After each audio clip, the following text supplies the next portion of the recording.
Hello everybody, welcome to the show. Guess what? I'm ready to make my comments, recommendations or not on this rod and reel. Now, it's mainly on the rod, but I was sitting here debating today as I'm fishing, trying to check out the rod and what I thought of it. It's the JohnCoo Vivid from AliExpress, and I've talked about the KastKing Zephr before and how I was going to get rid of mine, and you know, if you guys are familiar with that, I don't think it's really a good matchup with the actual Zephr rod that they also make, because it's not quite as capable to cast down real low.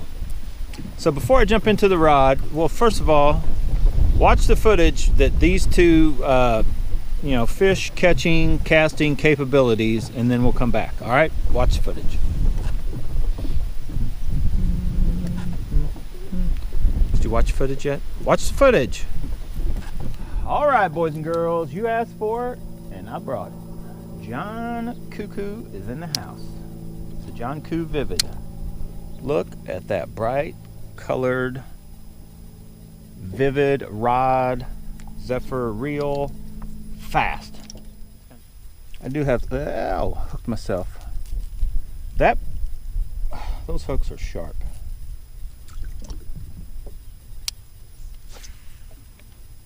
We got the KastKing Zephr on it. So yeah, so far it's a little, it's softer. I guess it's of the what I call the stouter soft rods, lightweight rods. It's the softest of the bunch, but it's still a little firmer than the CU double and the Toma. It's heavier, it's lighter than the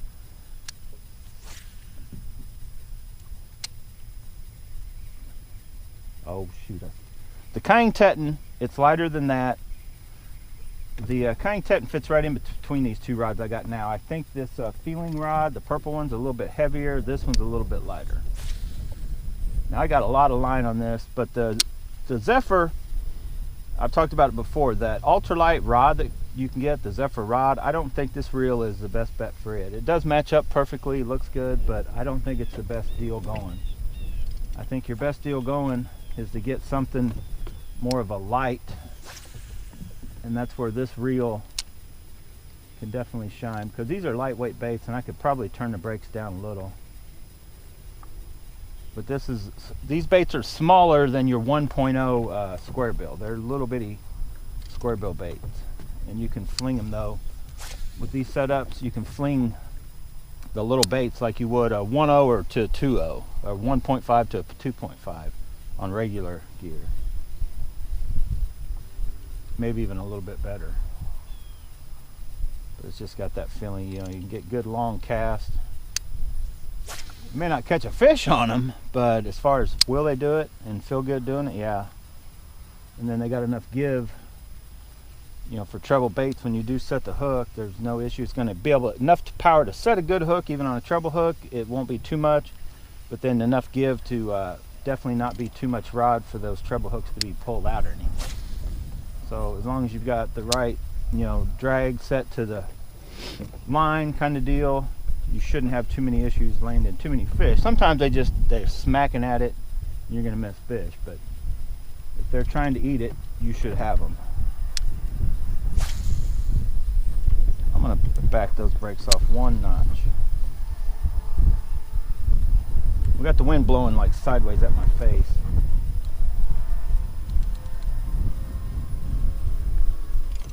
It's hard to check sensitivity. I mean, I can feel that little crank.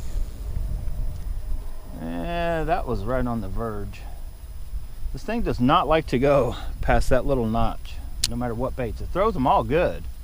You know, say you're 2 grams and heavier. It struggles with the 1 gram or a 1.5, you know, more than most of my other reels, but it still can throw it. But 2 grams up to, you know, 1/4 ounce, which is what, 10 grams? I don't know. How much is a 1/4 ounce worth? 10 grams. There's a hit. There's another hit. We got a fish. Oh! See? Now here's what happened. I think he was coming at me. I definitely didn't get a good hook set. It didn't even take that out of the deal. back to the feeling rod.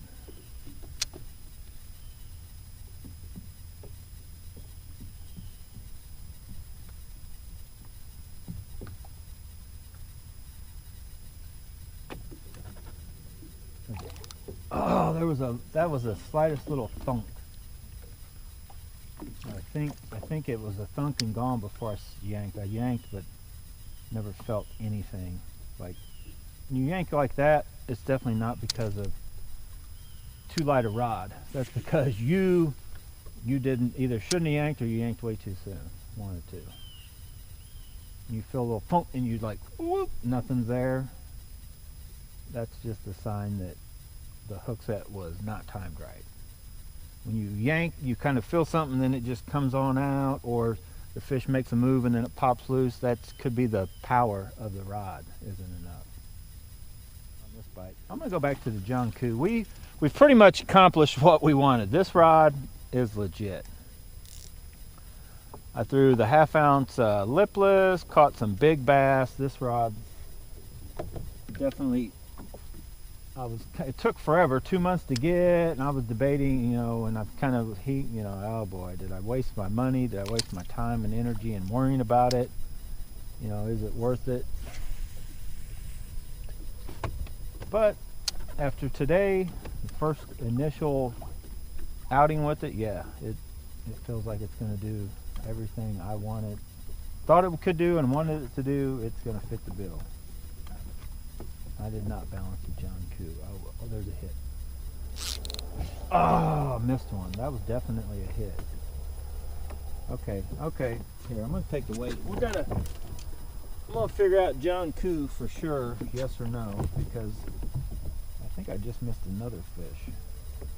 I got the weight. I got the switch there just so I get the good feel, because I'm going to put a little time in here with this guy. All right, we're kind of drifting, but I'm giving the JohnCoo a shot. I'm gonna see what it feels like, and I don't have the balance on it because when you're throwing baits like this, more of a moving search bait, you just kind of cast it out, rod tip down, cranking, whether it be a square bill, chatterbait, whatever. Nowhere near the importance of having the balance feel.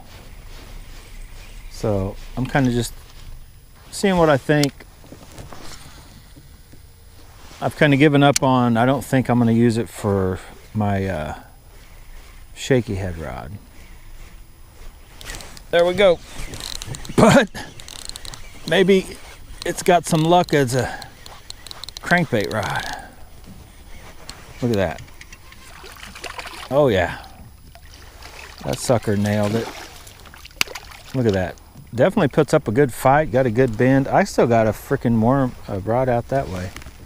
Get over here. JohnCoo finally comes into action on maybe the baits that you should be throwing with it. What do you guys think? Get a good grab. Uh-oh. Uh-oh. Trying to get this bait unhooked without hooking me again. This bait has already hooked me once today, if you guys remember. If you guys have watched all the videos, because it could have been in a separate video from today's events. I still got a rod out. I was just jacking around. I've switched up. Look at that. I'm going to get a shot of that. Look at that, boys and girls. Huh? The JohnCoo rod, it's legit. It's a little light in the tip for the shaky head for me, but for cranks, for just normal jigs, is okay. It's fine. It's a good solid rod.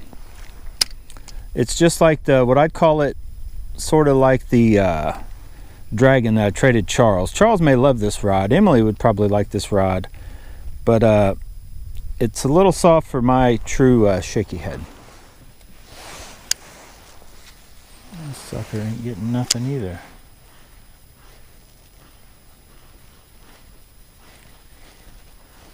Right there, slowed it down.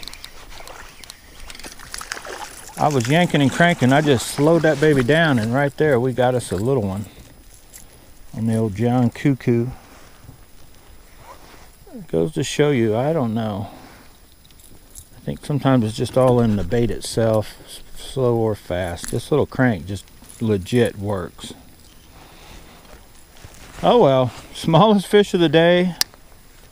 Is it a letdown? Not really. Get that out there where you guys can see it looking all pretty. Look at that. Let's hold steady. Look at that. Oh man, that's a picture moment right there. Whee! We don't want no picture.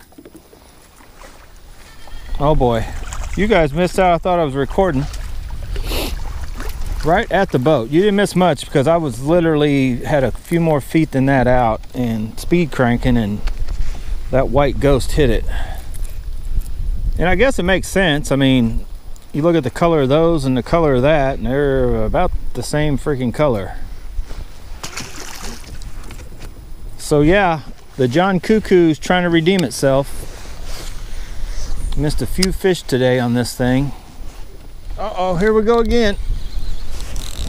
I think I found a purpose for the JohnCoo. Whoa! You guys, I stopped recording. I had to switch trolling motor batteries around. Oh, Brian, that's a monster. That's a monster. You ain't gonna believe this. The JohnCoo I just... Oh boy. Whoa! Jesus! Get over here, you... They say they don't fight when it... That sucker tried to eat it. Look at that size of that fish. On the JohnCoo, he ate that almost. Well, he did eat it, but it ain't down in his throat yet. That, wait until you see what I was throwing. Watch, oh my goodness, get over here, hold on. Hold on, 10-pound test. That is a 3.5 pounder maybe.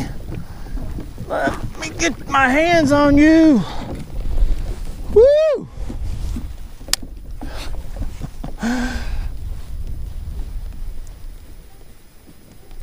Ooh, I just finished talking about how I like that rod, but it was a little soft for the look at that. Look down that throat. You guys see in there? That sucker ate that little bitty micro chatterbait. I was just really ready to load up and head home. That is the big bass of the day. Trolling motor battery went dead, and I'm like, oh, I'll switch to the other one. I broke the trolling motor. All kinds of issues, but I'll tell you what, I'm gonna get a quick pick of this fish, and it rejuvenated me. Okay, you saw the footage. You saw what it can do. Yeah, any fishing rod can do it, right? What a thing I've noticed is on the JohnCoo, and I recommend it because it's like $45, as cheap sometimes as $42, catching on sale, $42, $46 off AliExpress. Now I've kind of balanced mine a little bit, but it's more of a moving baits is what I've decided to use it for. So technically don't even need that. I just add a little bit. I don't know if I'm going to leave it, take it away, or whatever. I'm trying to fight in the wind and do a lot of different stuff. But I can recommend the rod for that price. It comes with 2 tips. I've been fishing mainly, I did some cast testing with a 1 gram trout magnet. It'll cast it with the ultralight tip. So I was trying to compare it to my Teton 661 for like a jig rod. It's a little soft in the tip for that. If you guys seen my other videos and that new feeling rod I also picked up, that's going to be perfect for that. This rod is just a little too soft tipped for that. Where I recommend this rod on, you know, just cranks from your small finesse standard size cranks all the way down to BFS cranks. The small jigs like a Ned rig, it'd be good for a Ned rig, an exposed Ned rig. If you're trying to rig up like a kind of a shaky head or a jig weedless style, that it might still do it as long as it's a small enough hook. But for the smaller jigs and the small cranks, the JohnCoo, I recommend it. So go get yours at your local AliExpress, which is on the internet. So I'm going to give you a little bonus thing on this Zephr, and here's what I've noticed about the Zephr. You've heard guys talking about it. One of the last guys I heard was Matt Allen off Tactical Bass, and talking about some high-end gear and why you use it, because it's like and it sounds funny because you spend so much money on it, but it's like it's virtually not even there. And here's the thing I noticed. Now the KastKing Zephr is not high-end gear. KastKing in general is considered a cheaper brand. The Zephr is probably one of their, not necessarily cheaper rods, but I know they have more expensive. It's not their top. It's their best BFS reel. Am I saying rods? But here's the thing. The whole few days, however long I've been fishing this combo, and I'm paying attention to what that rod's doing and whatever, I've never had an issue, period, with anything on this Zephyr. Almost like it wasn't even there. It just works. It's not had any backlashes. Everything I've cast that I wanted to see if this rod would do it, that reel has just, you know, it took me to go, oh, you know what? I need to mention that and say that about that reel, because it just works. I made one small adjustment earlier yesterday at some point. I actually backed the brakes off one little notch because I felt like I could get more distance, like you could feel the brakes holding the bait up. So I one little click, and it does like a tight, it likes the brakes. It's got, I wouldn't call them weak brakes, but you got to have them pretty well cranked up. So I'm gonna have to definitely recommend the KastKing Zephr reel also, and it can be found on AliExpress. It can also be found on Amazon, I believe. That is just a good working reel. I've got my mind on all these other Black Knight 2, the Lingles, my Shimano Aldebaran BFS, you know, the PW100 and all that, but this reel is right there with pretty much any of them as far as ease of use, and it feels smooth. That's another thing. I've never, it casts and reels very smooth and very quietly, stock bearings and all that.